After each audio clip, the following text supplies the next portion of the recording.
से कोई फर्क नहीं पड़ता है, इस चुनाव का कोई लेना देना नहीं है, आपको लगता है? देखिए जी अरुण जी, मैं एक चीज आपको बता दूं, इस जी चुनाव से निश्चित रूप से बहुत बड़ा फर्क पड़ेगा। और जो ये जो क्रॉस वोटिंग हुई है, इसको जो लोग आंक रहे हैं हल्के में, उनको हल्के में नहीं आंकना चाहिए, क्योंकि इस चुनाव के परिणाम बहुत दूर तक जाएंगे और लोकसभा और विधानसभा और सारी चीजों को देखेंगे अगर आप, तो काफी नुकसान होगा समाजवादी पार्टी को।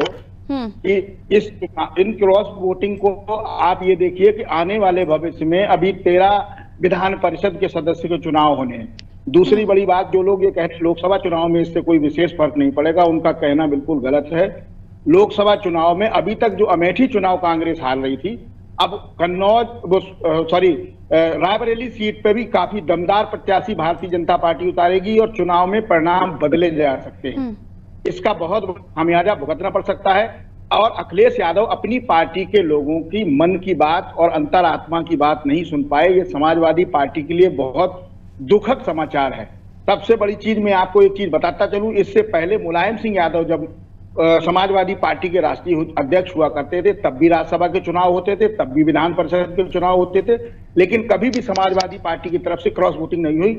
समाजवादी पार्टी ने दूसरे दलों से तोड़ के क्रॉस वोटिंग कराई। ये पहली बार ऐसा हुआ है कि अखिलेश यादव अपने लोगों को ही नहीं समझ पाए और क्रॉस वोटिंग हो गई और भारतीय जनता पार्टी ने अपने 8वां प्रत्याशी जिता लिया।